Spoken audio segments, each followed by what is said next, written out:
New ইয়র্কের ইফতার বাজারে নজিরবিহীন ভিড় লক্ষ্য করা গেছে। ক্রেতাদের ভিড় সামলাতে এখন ব্যস্ত রেস্টুরেন্ট মালিকরা। রমজানের প্রথম দিনে প্রথম 2 ঘন্টায় অধিকাংশ দোকানের ইফতার সামগ্রী শেষ হয়ে যায়। ইফতার না পেয়ে তাই খালি হাতেই ফিরতে হয়েছে অনেককেই।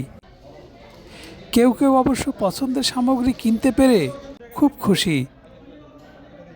সিটির ব্রঙ্কস, কুইন্স, ব্রুকলিন সহ বাংলাদেশি অধ্যুষিত এলাকাগুলোতে একই চিত্র লক্ষ্য করা গেছে।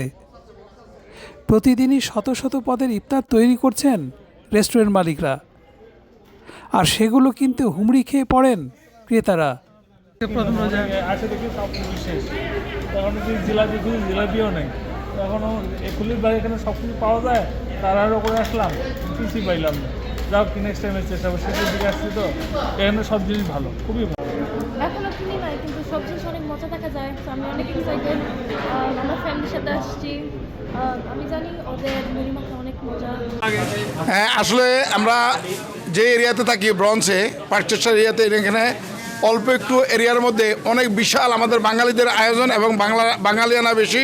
এখানে অনেকগুলো রেস্টুরেন্ট আছে, প্রত্যেকটা রেস্টুরেন্টে আমি ঘুরে ঘুরে দেখলাম প্রত্যেকেই প্রতিযোগিতামূলক অনেক সুন্দরভাবে ইফতারের আয়োজন করছে। ভালো বেচা কেনা হয়, খুব খুশি রেস্টুরেন্ট মালিকরা। প্রতিদিন সকাল থেকে তাই চলে ইফতার বানানোর প্রস্তুতি। এ বিষয়ে কথা হয় জনপ্রিয় শেফ খলিলুর রহমানের সাথে। তিনি জানান, পবিত্র রোজার আজকের প্রথম দিনের ইফতারি সরবরাহ নিয়ে আমরা একটু চিন্তিত ছিলাম যে কেমন যাবে, কারণ এবছর প্যান্ডামিকই বলা যায়, মানে ট্রামের ওই যে সমস্যার কারণে কাস্টমার কম ছিল, কিন্তু আলহামদুলিল্লাহ প্রথম রোজায় আমরা প্রচুর কাস্টমার আসছে। অনেক আইটেম আছে আমাদের, বিশেষ করে গ্রিল আইটেমটা একদম ফ্রেশ, তান্দুরি আইটেম ফ্রেশ, পাশাপাশি আমাদের বিরিয়ানি এবং চাইনিজ সব মিলে দেখা যাচ্ছে একটা ভ্যারাইটিস, সব ধরনের খাবার মিলে কিন্তু 100 ওভার প্লাস 120 আইটেম দিয়ে একটা ইফতারের পসরা সাজানো কিন্তু খুবই কষ্টের বিষয়।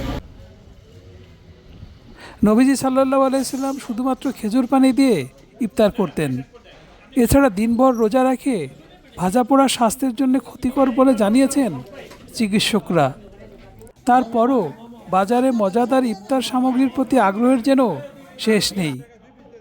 শামীম আহমেদ, প্রবাস নিউজ, নিউ ইয়র্ক।